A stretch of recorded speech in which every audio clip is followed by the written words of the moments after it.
네, 반갑습니다. GH감정평가법인의 대표이사 겸 중앙토지부상원의 대표 박상현입니다. 정비사업의 진행 단계에 있어서 사업 시행인가 시점 정도까지 딱 오면은 청산으로 빠질지 아니면은 계속 가서 조합원 신분을 유지하면서 분양을 받아야 하는지 많은 분들이 고민하는 경우를 봐왔습니다. 이번 영상에서는 감정평가사와 행정사 현업을 제가 같이 하면서 이러한 고민을 하시는 분들에게 또 하나의 시각을 제시해드리는 차원에서 제 의견을 한번 말씀드려보고자 합니다. 먼저 조합원 분양을 선택하신 경우라면은 종전자산 금액 자체가 높고 낮은 것은 사실상 신경 쓰실 필요가 없습니다. 물론 소유하고 계신 부동산이 비슷한 상태의 땅이나 빌라보다 현저히 낮게 평가되었다면은 문제가 되기는 합니다.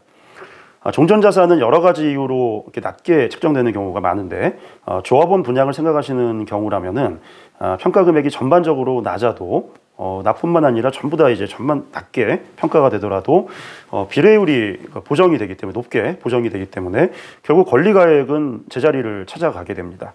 따라서 크게 신경 쓰실 필요가 없습니다. 이런 관련 내용은 제 영상 중에서 종전자산 금액이 낮게 책정되는 이유라는 다른 영상을 한번 참조해 보시면 도움이 될 겁니다. 현금 청산을 고려하시는 경우라면 사정이 달라집니다. 종전자산 자체가 터무니없이 낮게 책정되어 있다면 이것을 시가 수준으로 끌어올리는데 굉장한 노력이 들어가게 됩니다. 참고로 종전자산 금액 자체가 굉장히 큰 상가를 소유하신 분들의 경우에는 청산을 선택하시는 비중이 상대적으로 높은 편이었습니다. 상가 소유자의 경우에 이미 다른 다주택을 소유하고 있는 분들이 확률적으로 많은 이유도 있을 것이고 이러한 분들의 그 경우에는 조합원 분양을 받을 경우에 추가 분담금이 아니라 오히려 환급금이 발생하는 경우가 많은 편인데 이렇게 환급금을 발생시키는 기준 자체가 기존의 시가를 반영하지 않고 개발이익이 배제된 상태로 평가된 종전자산 평가액을 기준으로 지급이 되기 때문에 제 생각에 나름대로 합리적인 판단이 아닌가 생각을 합니다. 자, 결국 유일한 방법은 청산을 선택하신 경우에 청산평가를 담당할 3명의 감정평가사 중에서 청산자분들이 모여가지고 딱 한 명의 감정평가사를 선임할 권한을 가지는데 이 평가사를 옥석을 잘 가리셔가지고 잘 선정하는 수밖에 없습니다.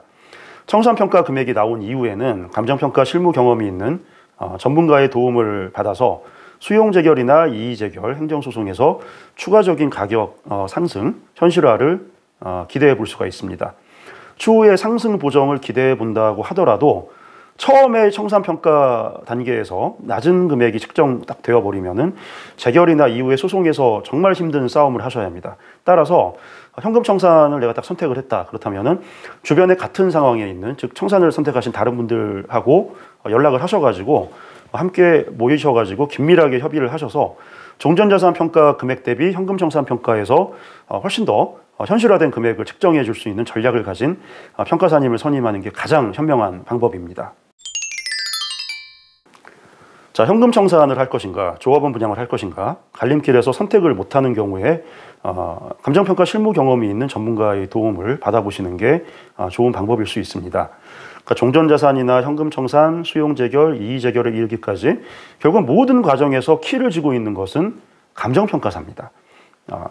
따라서 청산평가 금액은 법 테두리 내에서 결정되는 것이기 때문에 감정평가 기법상 도달할 수 있는 최대 한도치가 있습니다.